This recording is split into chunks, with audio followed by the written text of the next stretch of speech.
हम बात करने जा रहे हैं मिस्टर रोहित सिसोदिया साहब से, जो आईएएस है और हरदा ज़िला पंचायत के सीईओ हैं। बहुत एक्टिव और बहुत जागरूक हैं ज़िले के विकास, ग्रामीण विकास के लिए, और हमेशा डीएम के साथ कंधे से कंधा मिलाकर दिन क्या रात क्या हर पहर को ज़िले के विकास के लिए, ग्रामीण अंचलों के विकास के लिए सक्रिय हैं।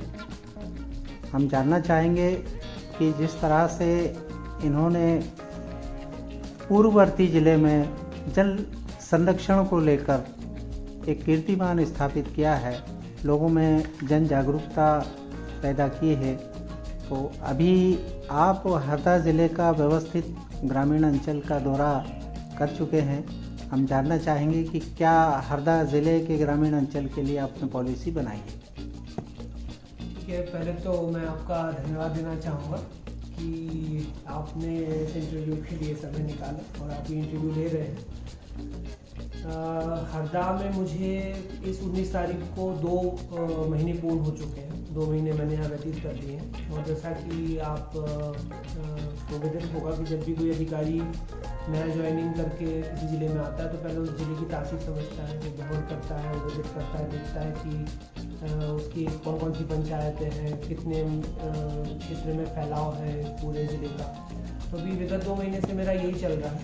और मोटे मोटे तौर पे अगर मैं आपको बताऊं तो 220 पंचायतें हैं हरदा में।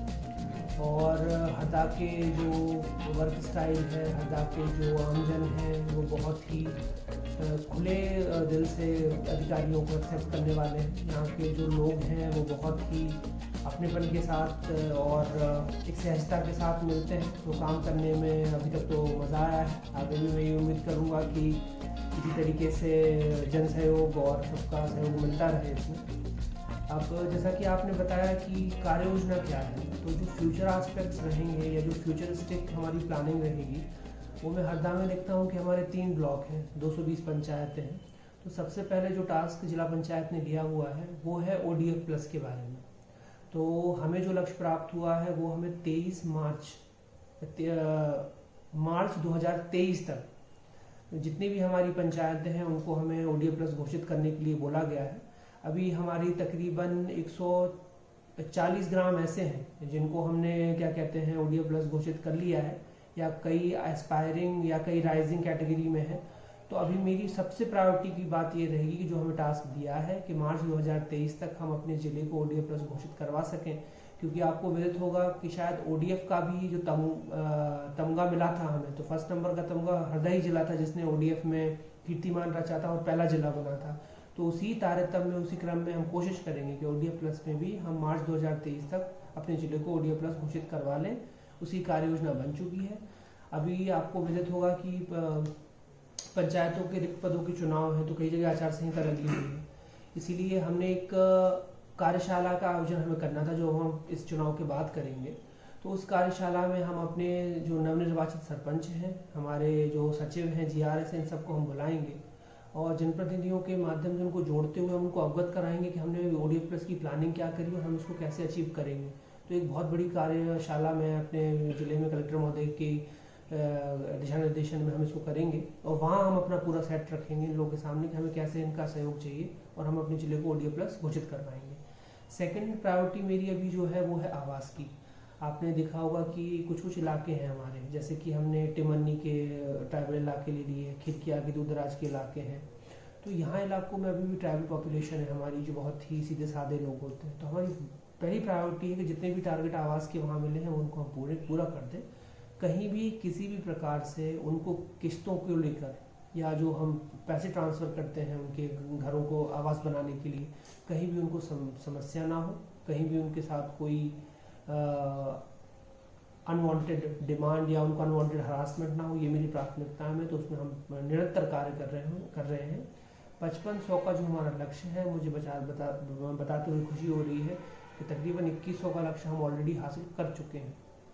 कलेक्टर सर और मैंने 26 जनवरी को ये लक्ष्य लेके रखा हुआ है कि 26 जनवरी को हम ये जो बचे हुए आवास हैं वो हम पूरा करके हरदा अपने दिए गए टारगेट को अचीव करने वाला पहला जिला बन सके, इसके पे हम काम कर रहे हैं। और बहुत तेज़ी से इस पर हम काम कर रहे हैं। तो आवास मेरी सेकंड प्रायोरिटी में है। तीसरी प्रायोरिटी हमारी जो रहेगी वो है नरेगा को लेके। तो जनरली हम देखते हैं कि हमारा एग्रीकल्चरली डोमिनेटेड ज़िला है, तो कई बार हमें लेबर उतने हिसाब से इजीली मिल नहीं पाती, जैसे बुरहानपुर में या दूसरे ज़िलों में जहाँ प्रीवियस मेरा इसमें वो रहा है एक्सपीरियंस, वहाँ के कंपैरिजन में यहाँ लेबर का थोड़ा सा हमें बहुत मेहनत करनी पड़ती। जब मैंने ज्वाइन किया था तो उस टाइम लेबर का कुछ डाउनफॉल ज़्यादा था, कम हमारा परसेंटेज था, पर अब हम उसको सतत तौर पे बनाए हुए हैं कि हमारा एटलीस्ट ऑन एन एवरेज 7, 8, 9, 10 हज़ार तक की लेबर हमारी कंटिन्यूस रोज चलती रहे। इस पर हमें प्लानिंग हमारा चल रही है। तो जो नरेगा के पुराने कार्य हैं उन पे हम लेबर खींचेंगे, और जो हमारे नए कार्य हम जो ले सकते हैं उन पे हम लेबर खींचेंगे। तो तीसरा पॉइंट मेरा नरेगा को लेके हो गया।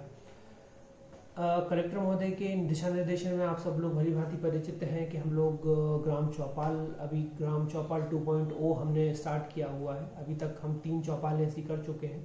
उसका भी कैलेंडर हमने जनवरी तक का जारी कर दिया है, वो भी सतत चलती रहेंगी। उसमें भी हम प्रयासरत हैं कि जनता को यहाँ ना आना पड़े एज कम्पेयर टू प्रशासन उनके तरफ ही चला जाए। तो प्रशासन आपके द्वार के कंसेप्ट पे हम काम कर रहे हैं, और वो भी जनता की तरफ से बहुत ही पॉजिटिव रिस्पांस मिला है, पत्रकार बंधुओं की तरफ से बहुत पॉजिटिव रिस्पांस मिला है। हम उसको भी इसी तल्लीनता, इसी लगन के साथ उसको कंटिन्यू करेंगे। कलेक्टर महोदय के निर्देशन में हम लोगों ने क्लस्टर आधारित बहुत से कैंप्स ऑर्गेनाइज करे हैं। जैसा आप लोगों ने सुना होगा, वो चाहे क्लस्टर क्रेडिट कैंप हो, वसुमता कैंप हो, वो चाहे समरसता कैंप हो, तो ऐसे कई कैंप्स हैं जो हमने ऑर्गेनाइज किए गए हैं, जो 2-3 डिपार्टमेंट्स को क्लब करके क्लस्टर लेवल पे हम लगाते हैं, जिससे उस क्षेत्र की पंचायतें हैं उनको वहीं के वहीं उनको उसका निराकरण मिल सके। तो उसका भी अच्छा रिस्पॉन्स है। इसको भी हम आगे सतत तौर पर हम इसी तीव्रता के साथ जारी रखेंगे। और क्या कहते हैं, इन जो चौपाल हो गए, जो कैंप्स हो गए, इनको हम सफल बनाने का हम प्रयास करेंगे। फ्यूचरिस्टिक प्लानिंग जो हमारी रहेगी वो हमारी एक और चीज़ पे रहेगी कि आप लोगों को विदित है, जल संरक्षण के कार्य में हमने 75 अमृत सरोवरों का जो लक्ष्य लिया था उसको हम पूर्ण करवाने के गति में आगे बढ़ रहे हैं। हमने 36 तालाब ऑलरेडी पूर्ण कर लिए हैं। उनमें से हम कोशिश कर रहे हैं कि एटलीस्ट 50 तालाब हम ऐसे बनाएं जो कि आइडल तालाब हो। आइडल तालाबों से मेरा मतलब है कि उसकी हम जो उसकी पाल है उस पर हम वॉकिंग पाथ बना सकें, उस पर हम बेंचेस रख सकें, वहाँ कोई योगा का कोई स्पॉट बना सकें, रमणीय स्थान बना सकें कि लोग वहाँ पिकनिक मनाने जा सकें। और ऐसे हमने हर ब्लॉक में 5-5 ऑलरेडी चिन्हित कर लिए हैं एरियाज तालाब के, जहाँ पर हम काम कर रहे हैं कि हम उसको एक रमणीय स्थान के तौर में हम परिवर्तन उनको हम कर सकें। अट्रैक्शन का केंद्र है, वहाँ लोग जाएं छुट्टी के टाइम पर या कभी ऐसी कोई टाइम अपना उनको व्यतीत करना है तो वहाँ उन स्पॉट्स पे वो जा सकें। ऐसे करके हमने लिया हुआ है। इसके ये भी मेरी प्रायोरिटी में रहेगा, ये भी मैं इस पर काम करूँगा। अन्य चीज़ों में यदि मैं बात बताऊं तो अभी कलेक्टर सर और मैं एक कंसेप्ट पे काम कर रहे हैं। वो लोग, आप लोग भी इससे परिचित हैं कि कुछ कुछ ग्राम पंचायतों में लाइब्रेरी की उपलब्धता नहीं रहती, या जो पहले चलता था कि सेंट्रल जिले की लाइब्रेरी हो या बड़ी लाइब्रेरीज हो जहाँ पर कोई गरीब का बच्चा है जिसको इतनी किताब खरीदने की कुव्वत नहीं है कि वो किताब खरीद सके, तो ऐसे लोगों के लिए हम कोशिश कर रहे हैं कि हम डिसेंट्रलाइज्ड वे में उनके ही गांव तक क्या कहते हैं लाइब्रेरीज पहुंचाएं। इसकी रूपरेखा, इसके मसौदे पे काम चल रहा है, वो इस हफ्ते हम कंप्लीट कर लेंगे और उसको हम ओपन करेंगे, और हम फिर इसके पीछे लग जाएंगे कि जितनी भी हमने लक्ष्य लिया है लाइब्रेरीज बनाने का, उतनी लाइब्रेरीज हम बनाएं जिसमें हमारे जो पढ़ रहे युवा हैं, जो कॉम्पिटिटिव परीक्षा की तैयारी कर रहे हैं, उनको लाभ मिल सके। और हमारा जो एक बच्चा है उसका एक सर्वांगीण विकास तभी होता है जब वो अच्छी से कुछ चीज़ें पढ़े, उसके मन में कुछ वर्ल्ड अफेयर्स, करंट अफेयर्स ये सब जाए और उसको पता चले कि उसके आसपास क्या घटित हो रहा है। तो आई थिंक वो एक बहुत ही सकारात्मक प्रयास रहेगा हमारा। उसकी जैसे ही पूरा फाइनलाइज हो जाता है वो मीडिया के साथियों से शेयर करूँगा।